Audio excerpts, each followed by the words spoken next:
Yes, people, welcome to Lead Judges TV. My fan cam, Albert JTV here. So people, another 3 points in the bag. Burnley nil, Arsenal 1.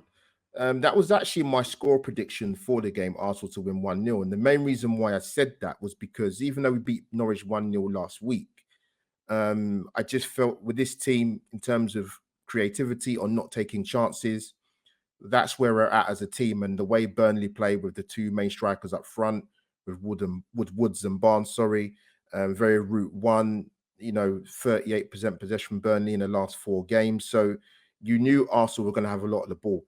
Very happy with the Arsenal team lineup, having Erdegaard and ESR in there. Erdegaard good at receiving the ball.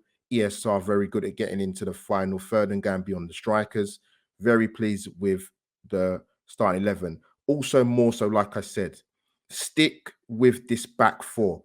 Give this back four the continuity, strengths and weaknesses, week in, week out, games after games, consistency. That needs to happen. First off, I thought we started well in the first 10 sort of minutes. Crisp passing, good interchange, one touch, two touch. Thomas Partey was very influential. I think it was like 91% pass completion. And the reason why he's good at that, not because he's popping the ball sideways, is because one touch, two touch, always looking forward, being the main instigator in the team. And that's why he's so important to us. I thought we deserved to go 1-0 in at halftime with a fantastic free kick from Martin Erdegaard. Second half wise, I don't think Mikel Arteta will be happy. I wasn't, and I'll tell you why. Because I thought for 20 minutes, you could look at it in the point of view that Burnley came out on the front foot, but you could also look at it from an Arsenal point of view where I don't think we ever got a foothold in the game, particularly for the first 20 minutes.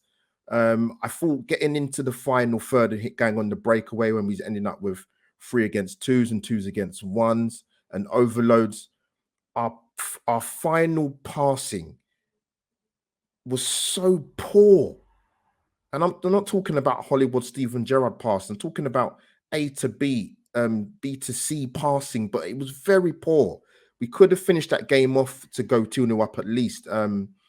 But you know what? Defensively, Ben White had a couple of issues today, unfortunately, but he will only get better in an Arsenal shirt. I'm assured of that.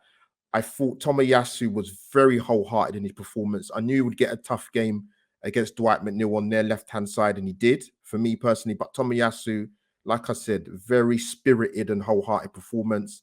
For me, Arsenal's man of the match, for me, was clear. Gabriel, I thought, was outstanding. That block, particularly in the first half, on about the 38th minute, when Ashley Barnes was going to pull the trigger, fantastic bit of defending, colossal aerial duels. If you don't win the first ball, make sure you win the second. Like I said, I think Arteta, watching that second half in particular, will not be happy for the amount of times that we just let Burnley have the ascendancy. Yes, they're 1-0 down, they're going to chase the game, but Arsenal have got the players in that team and the squad to produce a better performance like that in the second half. But you know what? 2 clean sheets in a row. Can't complain on that aspect. For me, man in the match was Gabriel. I thought he was a colossal and brilliant today at centre back. So yeah, that's a fan cam. Sorry, for Lead Judges TV. Let's move on to the North London derby. But before that, we've obviously got Wimbledon. But yeah, Lead Judges TV, fan cam, Albert JTV.